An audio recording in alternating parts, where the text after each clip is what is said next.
Урматтуу достор, Facebook сүйүүчүлөрү. Эмне демекчимин? Ушул теманы коюуга туура келди. Достор, туура түшүнсөңүздөр, бир кишини мактап убагында жүргөнбүз, убагында көпчүлүк адамдар өтө мактап жүрүп ушул күндөргө келип жетип атабыз. Ошондуктан достор, жаман көрсөңүздөр дагы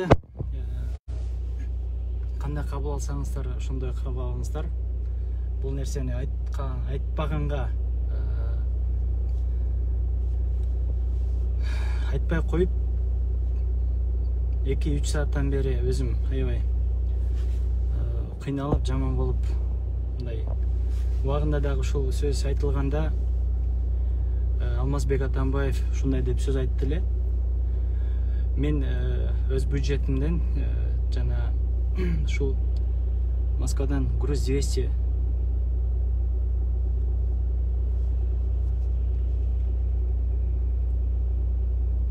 Кыргызстанга жеткизүү максатта пиар тараптанбы же жагынуу тараптанбы, жагынуу максаттабы ушундай бир сөз айтты эле. Мен сиздерге акча бөлдүртүп койдум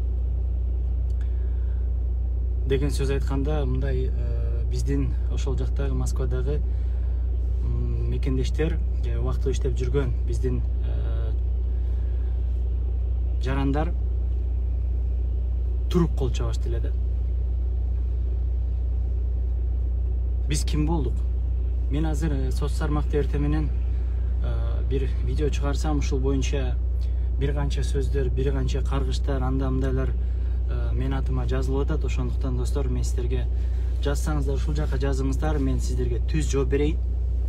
Эмне деп каргасаңыздар каргаңыздар, бирок ниет түз болуш керек. Ниет реалдуу жана чын жүрөктөн таза болуш керек. Биз ниетти оңдобойнча, ниетти түз кылмайынча эч оңолбойбуз. Дежурныйлар ошол тегеректеп жүрүп, ушул күнгө келдик.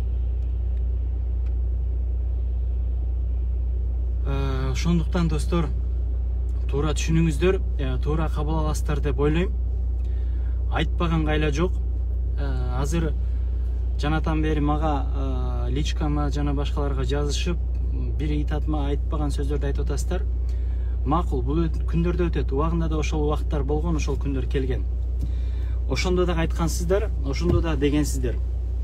Бир канча сөздөрдү айтып, жамандап, ушундай нерселерди жасап атасыңар деп. Груз-200ден мен аны жан башка сөз менен айта албайм. Бир кагазга ороп айтканда, Кудай сактасын, ар бир ошол сыртта жүргөн ичинде дагы кыргыз жарандарыбыздын өмүрүн берсин. Ниет кылалы, ниетти түз кылалы. Аман эсен Кыргызстандан кайтсын деген сөз кече ошол эл менен жолугушкан Садыр Жапаровда болгон жок. Ооздон чыккан сөз жүрөктөн айтылган жок. Жазып, даярдап алып, пиар компаниянын кылганыбы же ким жазып берген билбейм. Ошону дагы окуп аткан сөзүнү чын жүрөктөн айтып, бурмалап, жакшыраак жеткизип койсо болмок. Айтылган жок.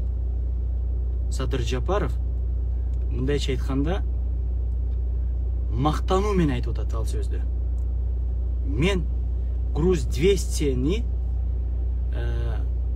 Кыргызстанга бекер жеткизүү максатта кол койдум. Мен аны кабар приказ кылдым деп айтып атат да. Приказ кылдым деген сөзүндө жаңылыштык болушу мүмкүн. Мен аны мындай азыр неме кылып атам. Кол койдум деп айткан сөзүндө адамдын жүзүндө кайгы болуш керек, адамдын жүзүндө жүрөгүнөн чыккан сөз болуш керек. Ойлонуш керек болчу.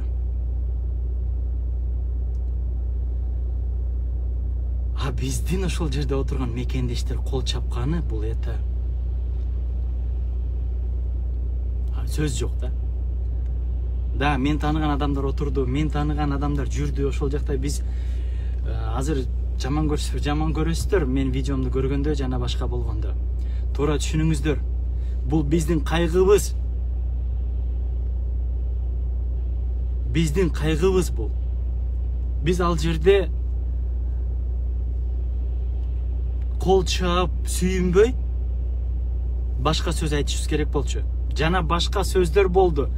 Эч бир реалдуу сунушта болгон жок.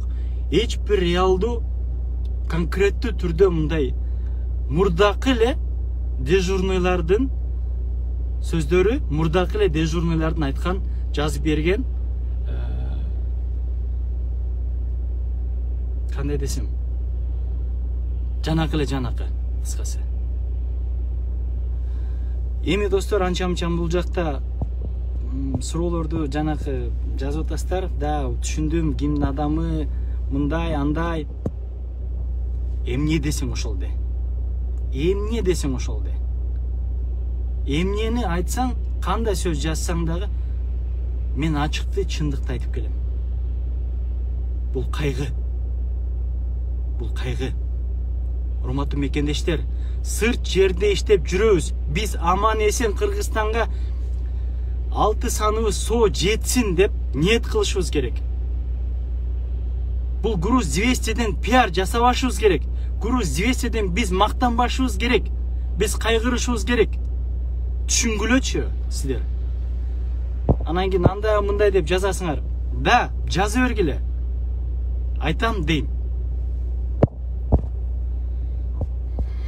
Бул жагабы, жакпайбы? Эмне десеңер ошол дегиле.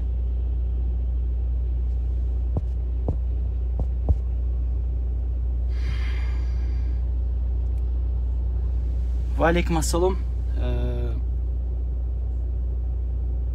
Эми туура айтып атасыздар, мактап атасыздар, бир ал сөздөрдү мен кошо албайм.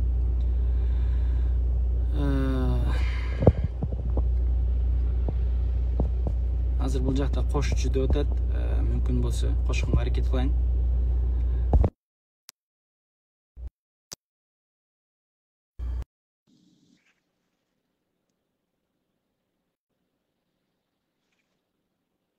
Асылкан Токторбаева деген эже жазып атат, бүтүнчө күйүп кетпе тирүүлөй дейт. Күйөсүң. Мындай кандай журтка ошондой башчы деген туура эле болуп атат да. Урматтуу мекендештер, ошол жерде отуруп күлүп атасыздар го, жыргап кол чаап атасыздар. Реалдуу турда туруп эмне үчүн реалдуу сунуштарды кылып жок. Андай эмес, мындай болуш керек деген сөздөр айтылган жок. Эмне эле пакта коюп жана жагынайын деп аракет кыла беребиз бардыгыбыз.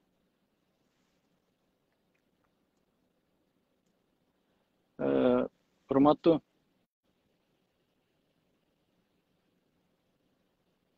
Болот Адамбаев, анча-мынча сөздөрүңүздү мен түзмө-түз окуй албайм. Себеп дегенде бул жерде түзмө-түз окуганга ылайыктуу сөз жазсаңыздар сураныш. Бир өзүңөр ниет кылгыла, аман эсен баралы деп Москвага көңүп алып келбей койгондор көп. Туура, Бурул Абдырашитова, туура айтасыз. Бирок Кыргызстанда мигранттар жыргагандан барып жүрүп аткан жок ал жакта. Ар биринин үйүндө эмес, бир үйүндө, ар бир үйүндө кредит бар, карыз бар, жана кыйынчылык бар. Жанакы айтып атпайбы? Азыр ушул күндө Кыргызстанда жашоо дороже, чем в Москве. Кымбат Москвадан азыр. Бүт кымбаттап кетет. Бардыгыңыздар Кыргызстанда жашап жүргөндөр билесиздер, аны көрүп атасыздар, сиздер да билесиздер. Ошондуктан ал жакта көнүп калды. Иштеп атат. Иш жок үчүн кетип атат. Кыргызстанда завод, фабрика мыналарды ачып койдук. Кудай буйруса Кыргызстанга барып ошол фабрикаларда Кыргызстанда кызмат кыласыңар деген сөз болсо, анда туруп кол чапсаңыздар болмок.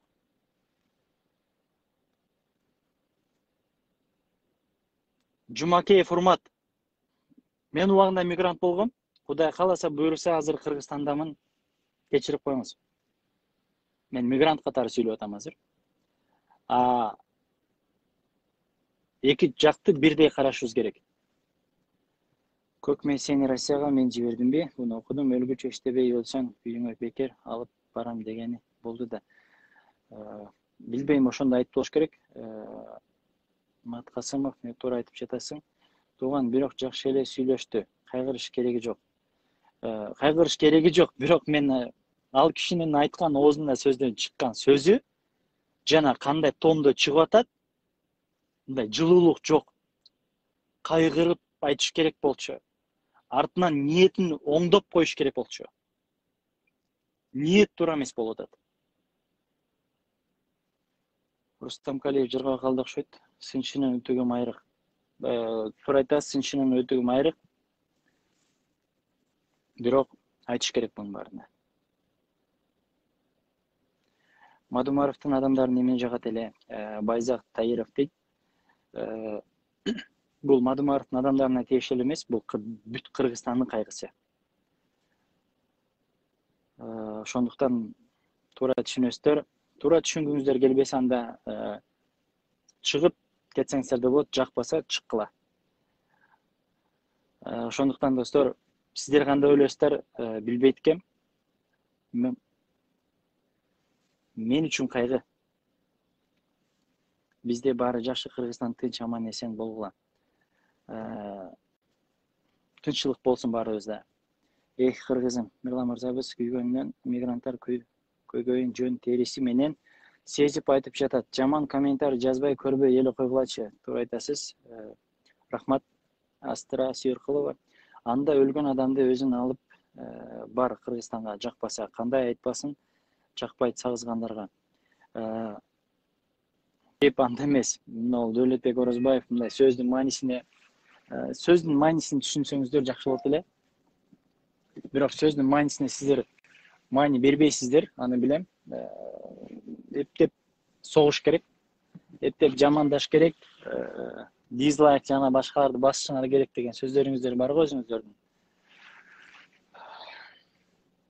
Бирок чындыкты айтып келгенбиз, айтып келе беребиз. Чындыктан эч кыйшыйбайбыз. Кандай болсо ошол деңгээлине башчы келет. Ошондуктан достор, туура түшүнүңүздөр.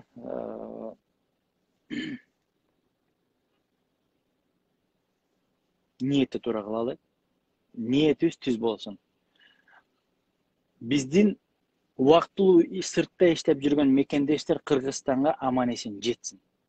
Аман эсен ата-энесинин жанына, балдарынын, бала чакасынын жанына, Кыргызстанга өмүр сүргөнгө жеткизсин. Кудай буйруса, бардыгыбызга ийгиликтер болсун. Тынчтык болсун. Туулган жерибизге аман эсен кайтып келгендер болсун. Достор, жакса видеону бөлүшүп коюңуздар.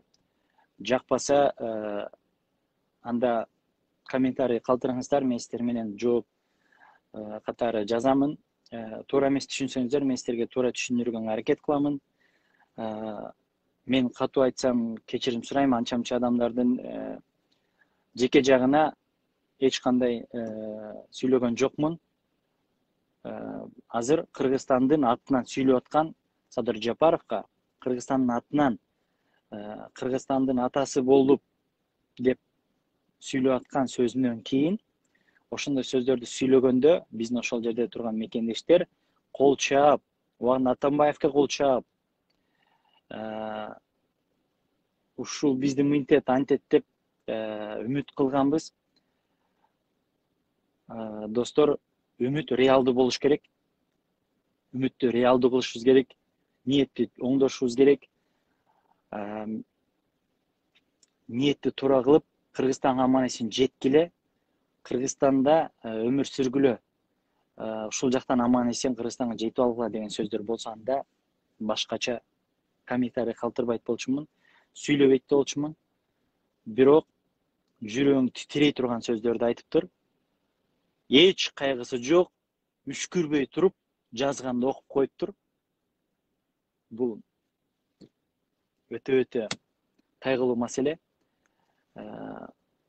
Ошондуктан достор, баарыбызга ийгилик, аман эсен Кыргызстанга аман эсен келип алыңыздар, аман эсен жетиңиздер. Алты саныңыздар соо жүрсүн, сырт жакта жүрсөңүздөр дагы ийгиликтер болсун. Ошондой үмүттүү, ниетти түз кылалы. Баары жакшы болот. Ийгилик баарыбызга.